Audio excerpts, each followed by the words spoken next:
आम कात्यायनी मठ बहु वर्ष धरी ये अंचल शांति प्रतिष्ठा हो शांति रे लोक रुहतु प्रभु को दर्शन करंतु लिंगराज गौरी केदार एवं मुक्तेश्वर सिद्धेश्वर दर्शन करंतु स्नान करंतु घीओ टिके डालतु। हे ईश्वर शांति प्रतिष्ठा कर आम पिलांकर मंगल हुओ। आम ट्रस्ट सबू भाई माने सहयोग करी प्रति वर्ष करी आसुचंती खुशी रे भक्ति रे शांति पाई एकता पाई 5,000 लोक खाया व्यवस्था है। माँ भौणी मैंने आसवे 5,000 लोक। श्री श्री लिंगराजंकर ए पवित्र जो अक्षय तृतीया उपलक्षे होता है भौरी यात्रा चंदन यात्रा से हिसाब से आमर प्रत्येक वर्ष ये हूँ गोटे सेवा अनुष्ठान गोटे मठ एठू काठ जाकि रथ कम भी लगुला एठू विभिन्न प्रकार सरंजाम जाए कौटे महाप्रभु श्री लिंगराज सेवार विगत 40 वर्ष है आमर लोकल जो युवक मैंने अच्छा एवं ये सिद्धेश्वर मठ परिचालन कमिटीर सभ्य मैंने अच्छा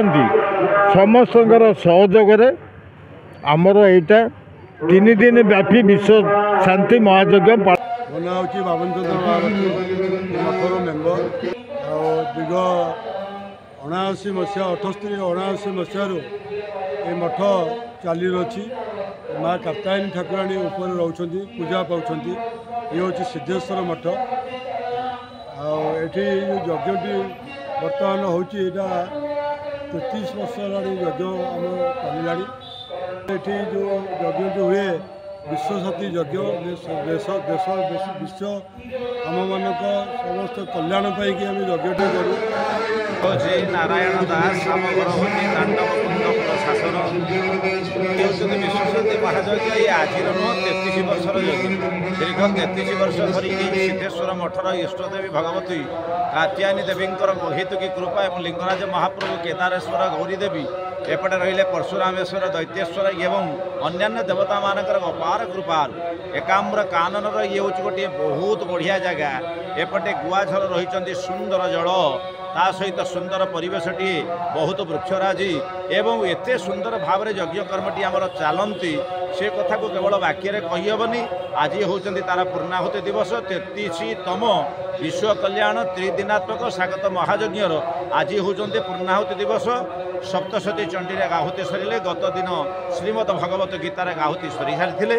आज मार्कंडेय पुराणोक्त सप्तशती चंडी आहुति सर बर्तमान इष्टदेवी मानक अर्थात आरंभ कर जो सब महाप्रभु मैंने रही रामेश्वर आरंभ कर जिते सब महाप्रभु मैंने रही आहुति दिपर अग्निकर अभिषेक अभिषेक आमर पूर्णाहुतिर पर्व आरंभ हम पूर्णाहुति सर आरती कर पुष्पांजलि दान कर चरु प्रसाद समस्ते पाई।